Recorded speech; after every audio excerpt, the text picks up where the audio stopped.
Welcome to the Dominate Now podcast. Why dominate later when you can dominate now? Thank you for listening. Today, I have the pleasure of hosting our VP of Sales and one of my dear friends, Andre Emerzian. He is an amazing individual, and we will be diving into mindset, business, and spirituality. Pay close attention, listen, learn, master, and apply. Andre, welcome, brother. Thank you for having me, bro. Absolutely. So, first and foremost, for those that don't know who Andre Emerzian is, he is a very high intensity individual, right? That's one way that I can describe you amongst many other things. Pay close attention because he is also a library. I mean that literally. He is full of knowledge. Andre, I want the audience to get to know you on a more personal level. I feel like you have a ton of value to bring to the table.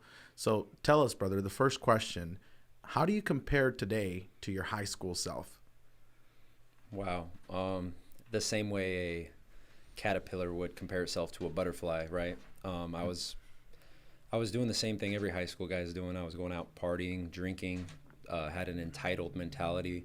If you would have told me that I would be doing door-to-door sales and solar, I would have laughed at you, right? I'd been like, are you kidding me? No, I'm going to be a millionaire, right?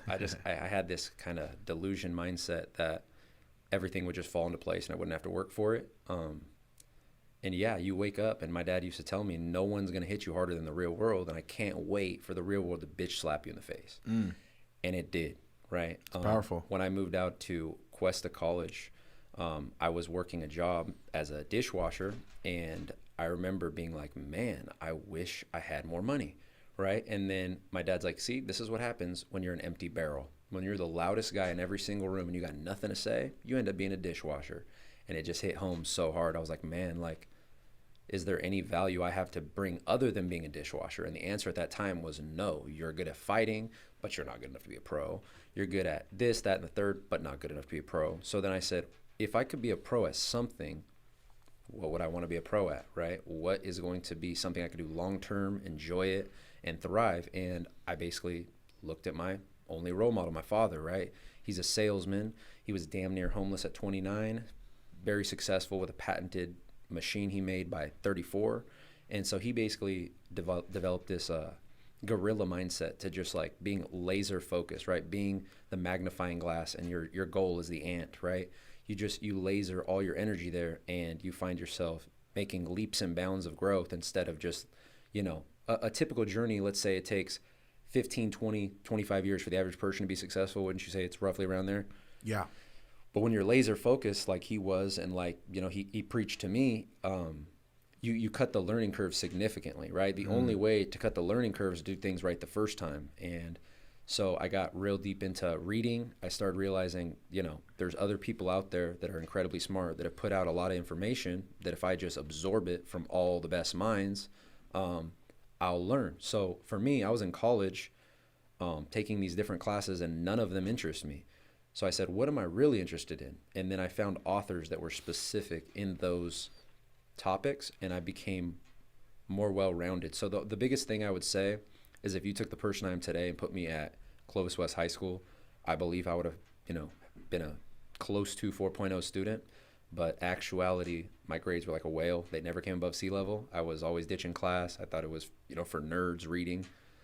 And, when my dad said that empty barrel statement and I realized it was true, I just said, moving forward, I'm going to find something to contribute to myself, my family, and society, so I'm not a dishwasher 8 years from now. That's powerful, brother. You touched on a lot of great points. The first one that I'd like to touch on a little bit more is you said delusion mindset, right?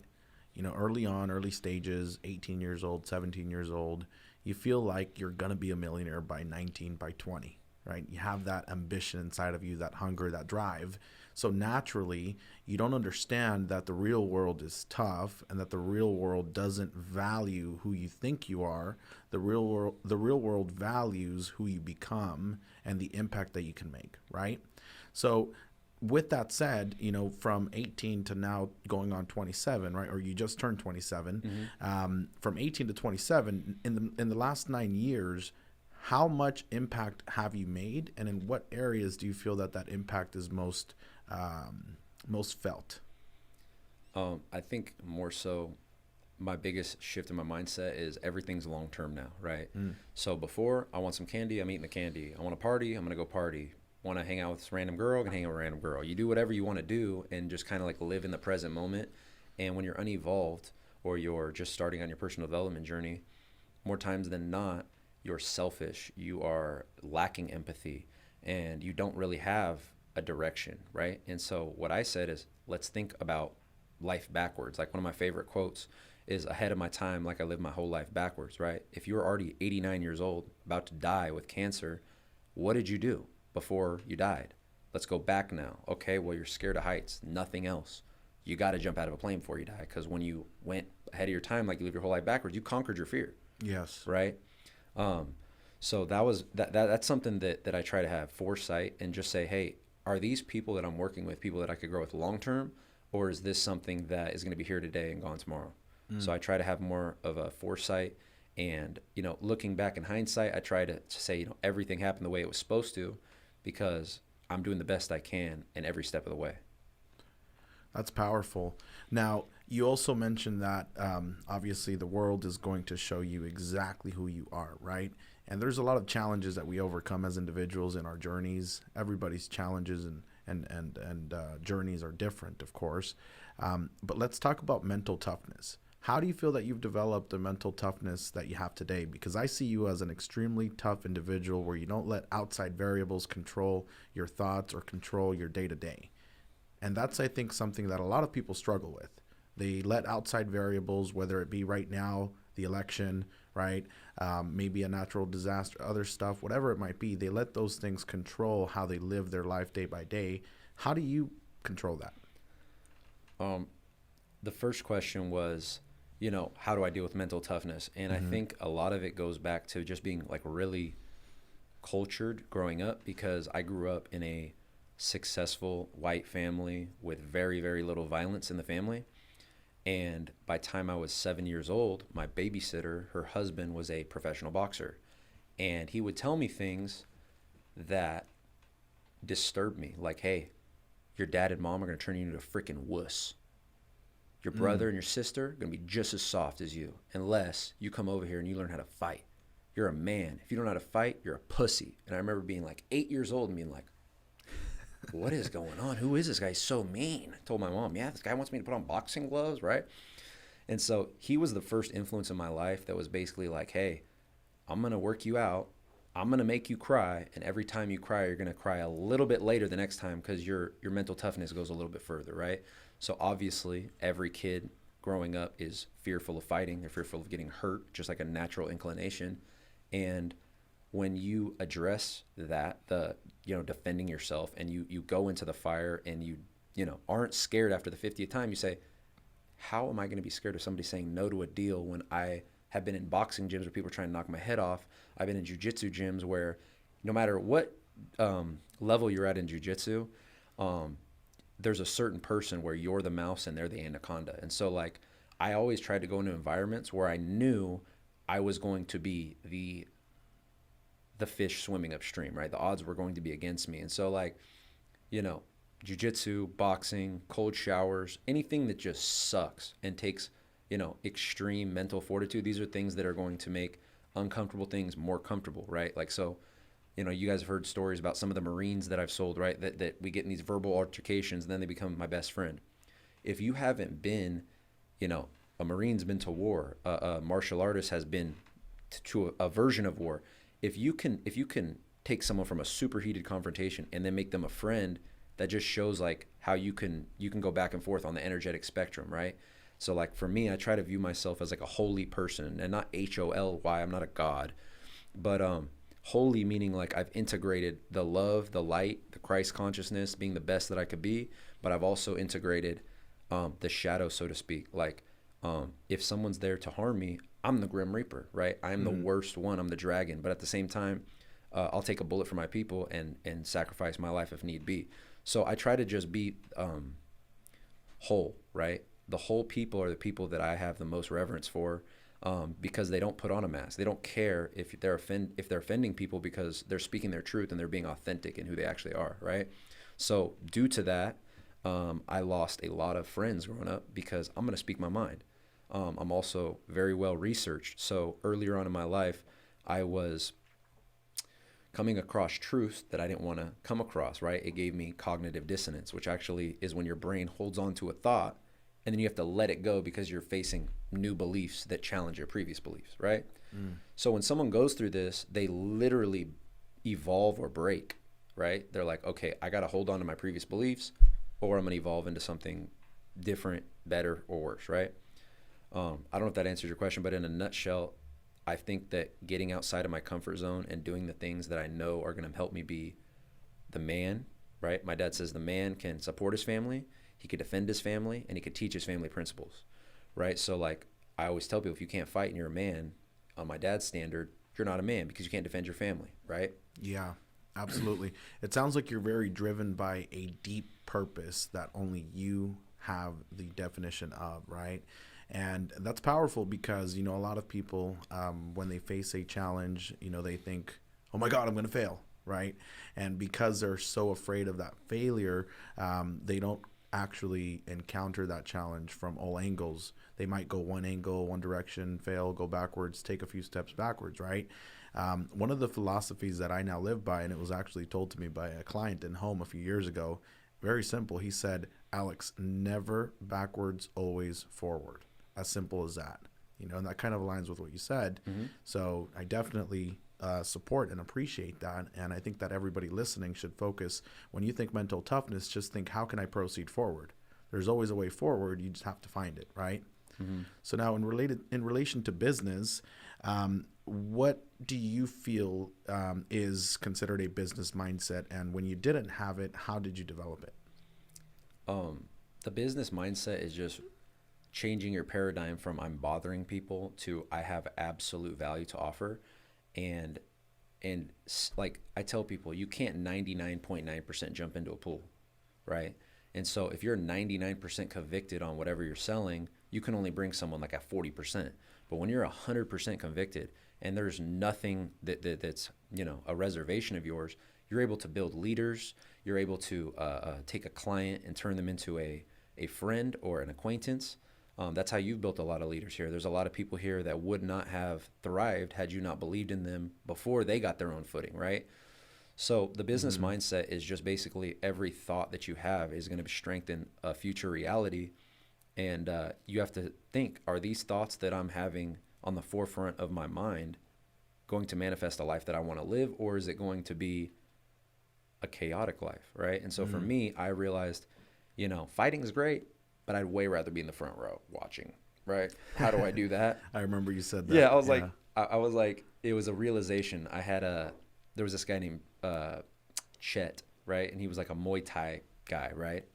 And I'll never forget sparring with him one day. And I just had this revelation, like, imagine if people were here to see how much better this guy was than me.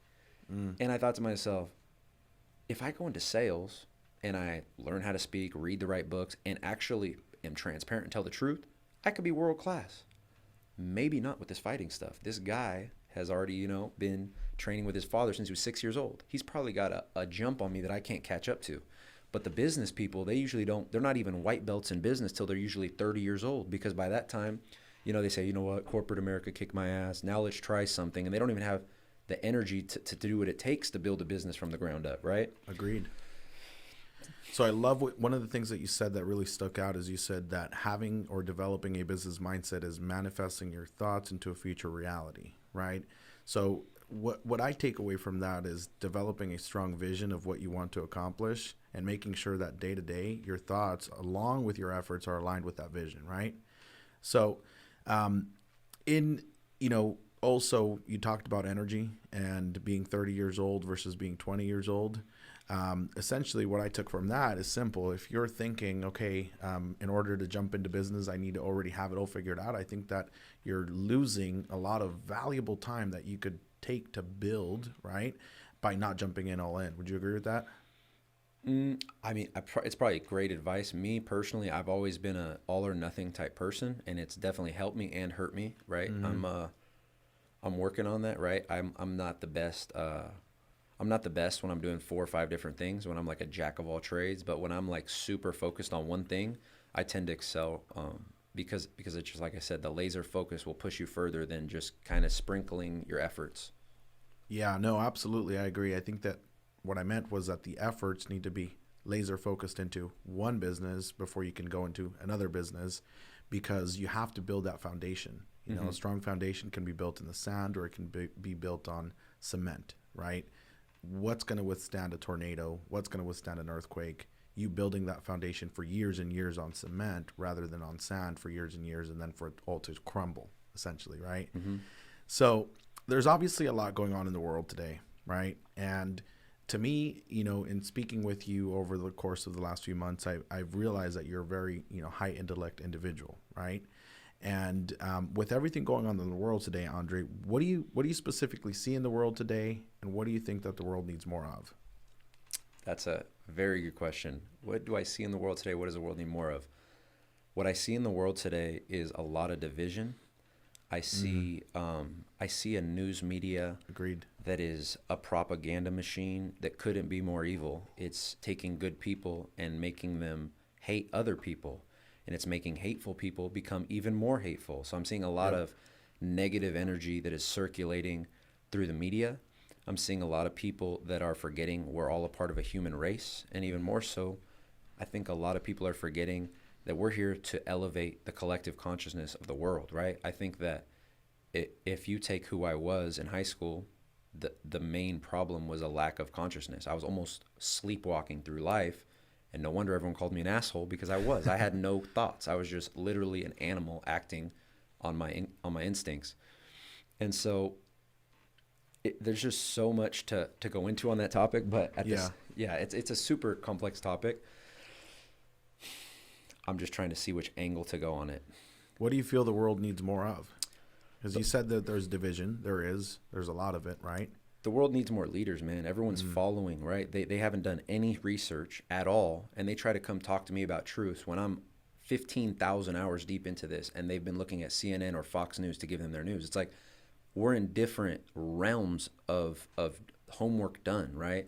It's like a sixth grader trying to talk to the Harvard student about his calculus. It's like, dude, we're not in the same classroom right now, right? And so I think that the world needs more love. The world needs radical truth right now. The world is being given bullshit consecutively, and no wonder everything's so chaotic, because after a certain time, the head of truth is going to peek through, right? And so I just think that if people start saying, how can I help my family? How can I help other families as if they're my family? We're going to be a lot better off, because I know that, you know, like I mentioned prior, I was incredibly selfish growing up. And as you see now, I'm a lot more selfless, right? I'd rather give away all the money, because I believe in the law of reciprocity, right? If you give without ever receiving anything back, the universe is going to be like, man, this guy he's not stressing on money. His relationship with money it's coming to him abundantly. It's flowing to him because his intentions are pure, and he's treating people how he needs to, right? So like, I'm by no means a multimillionaire on your level, but I'm hoping to be one day. And when I am, the people that came up with me are going to really win, because, like, you know, my business partner, Britt, when he had, you know, some financial issues, I wasn't, you know, beyond well off, but I cut him, you know, multi-$1,000 check, said, hey, don't even worry about it. He's like, are you kidding me? For what? Because I know you're struggling and you work your ass off. We're going to win eventually. Just don't worry about it. And so I think that if people could say, when was the last selfless act that I took without expecting something in return? You know, nothing pisses me off more than when someone's trying to be selfless, and then they say, hey, can I get some this? And you say, no, I actually can't. But remember when I did this for you? And it's like, oh, wait, so you're on some quid pro quo shit? Like, what is this quid pro quo? I thought we were give and take. Yeah, what is this? You're only giving so you could take later? Like, that's some bullshit. I don't operate like that. It's like, so you could keep tabs of something, right? It's the worst. I hate people like that. Yeah, absolutely. I think one of the things that you mentioned about everything going on in the world, right, has to also do with developing a mental toughness, you know, within you, because a lot of these variables, I mean, a lot of these things, they're out of our control, right? And I think, you know, from a human standpoint, it can be very overwhelming to, number one, maybe not understand it. Number two, just realize that our hands are literally tied and that we can't control it, right? How do you deal with that? And what kind of advice would you give to someone that has been, you know, ridiculously overwhelmed in the last 9 months? Depression is memory of the past. Anxiety is visions of the future. The only thing that's even real is this moment. Everything else is just living in your mind. Every single thing that you think is happening, ask yourself, what am I missing in this very second? I have clothes. I'm not thirsty. I don't have to go to the bathroom. My stomach doesn't hurt. I feel pretty good right now. That's powerful. So if you focus on the present moment, that's where all the power is, because that's where the future meets the past. And that's where the only power is at, is in the moment. Can you repeat that first sentence? Depression is memory of the past. And anxiety is visions of the future. Anxiety is visions of the future. I don't want to pretend like I made that up. It's probably from Eckhart Tolle. I've reread the book Power of Now probably 16 times. My favorite book of all time. It wasn't the first book I ever read, but I love that. That's powerful, though. That's perspective. So let's talk about spirituality. How do you elevate your spirituality, Andre? For me, I prior to even caring at all about spirituality, I got into what I call a hamster mind, where I had zero attention span. I was going a million miles an hour, couldn't sleep at night because my mind was just like a hamster running on a wheel. And so what I do when my mind's running really, really, really fast. What was your question again? I'm sorry. How do you elevate your spirituality? So what and I do, also, real quick, a sub question to that.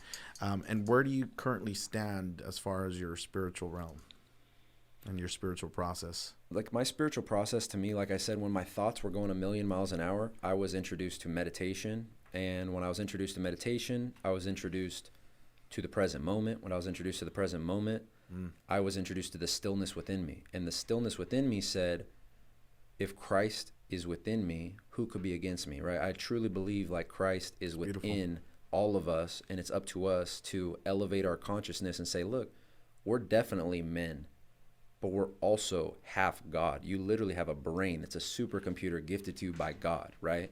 Like, think of what we do. We're literally like decoding a quantum realm in our brain right now.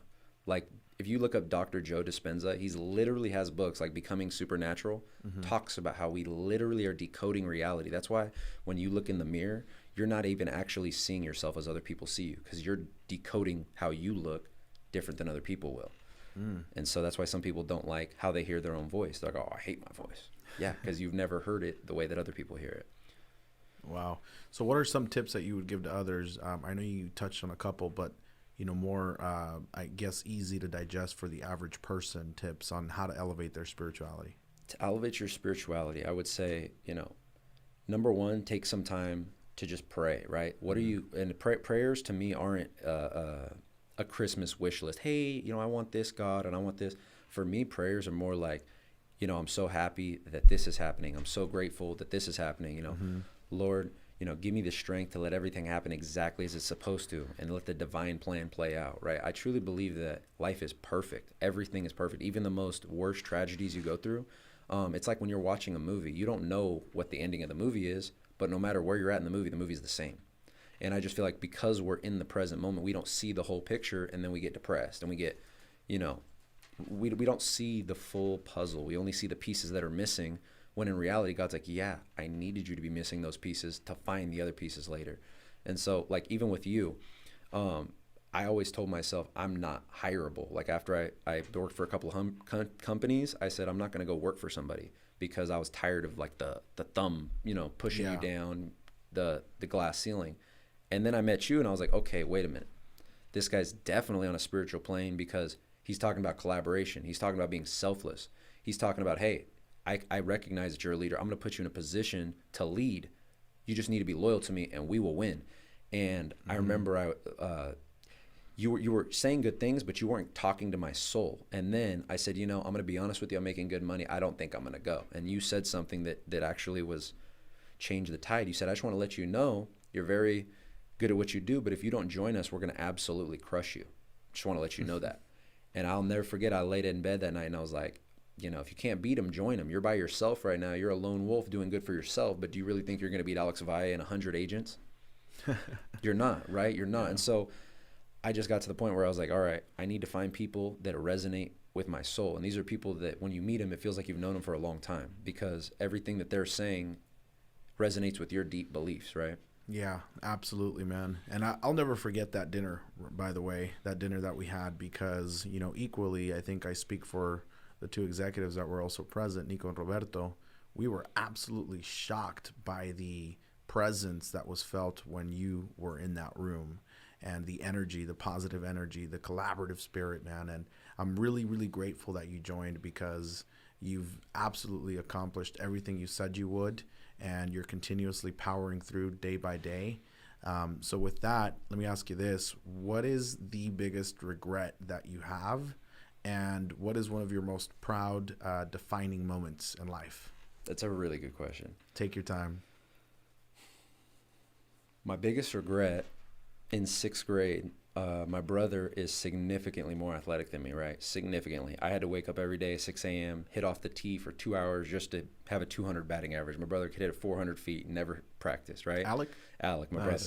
And so when we were in 6th grade, we were playing two-hand touch football, and they threw him a little screen pass. And I went to go touch him with his 2 hands, and he stiff-armed me to the ground.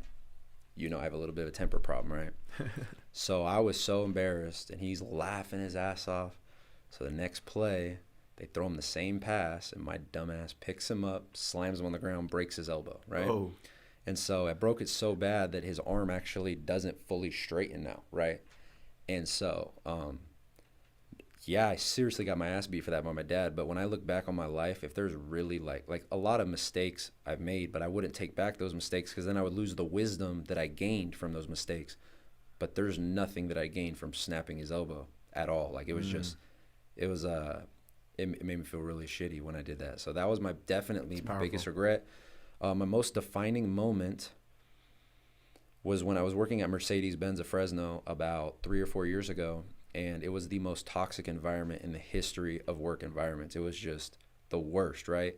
And I was working for somebody there that had a leadership style that was demeaning to the point where you'll never quit, because there's not a damn thing out there for you. And I'll never forget, when I told him I was going to quit, he said, "What's your plan?" And I told him what my plan was. I'm going to go knock doors. I'm going to do solar, and I'm not going to give up until I figure it out. He started laughing at me, and he said, "Hey, Emerzian, let me ask you a serious question, kid. 1 out of 10. Put all the best salesmen in the world. 1 out of 10. Where do you think you're at?" And I knew it was just a dig. He was going to try to, before I left, he was going to try to throw something at me. So I said, "Look, man, I know I'm not perfect, but you put everybody in the room, I'm still a 7. I put in 2,900 pages of personal development since 2013. I know that I put in the work, so I'm at least a 7. And so he starts cracking up laughing. He says, "Andre, you're maybe a 2. You're significantly below average, and I'm going to laugh at you a year from now when you come back asking me for a job." Jeez. And so I quit, and not only did I quit, he got fired later on because he was not very good. And so I found out that he had moved to another city, a very small city far from here. He was selling Chevys. I don't like Chevys. But what did I do? Drove my ass out there and bought a Silverado off him. He said, "How'd you get this car, man? It's a brand new 2019 Silverado." Yeah. Knocking doors, because I'm a 2. Brother, that is powerful. I love that story, man. How did you feel driving off that lot? I felt fantastic. He said something to me. He said, "You're really doing it, big dog."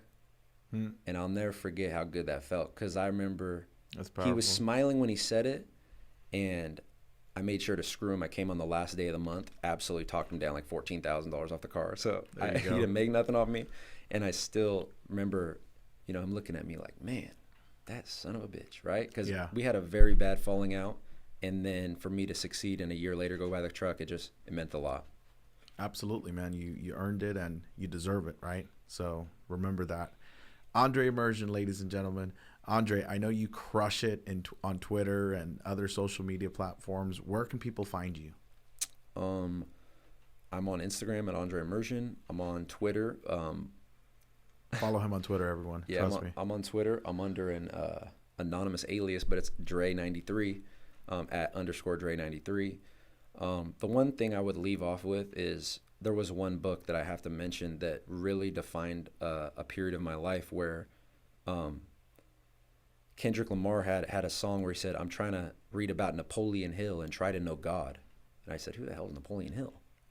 And he had a book called Outwitting the Devil. And the whole book was in question and answer format. And all through my high school career, I never finished a book. I was Spark Notes and cheating, right? And I remember I was at a company called ACN, and they had a North Carolina conference, and I bought the book, Outwitting the Devil. And on the way over, on the flight over there, I finished the entire book. And I remember I called my dad when I landed, and I said, I'm going to be a millionaire. And he's like, what do you mean? And I said, because I'm not drifting anymore. This book tells you that the devil wants you to drift left or right. He doesn't want you to have a definition of purpose. Your definition of purpose is going to take 6 to 10 years, and it's going to take the devil's number one weapon away from him, which is poverty.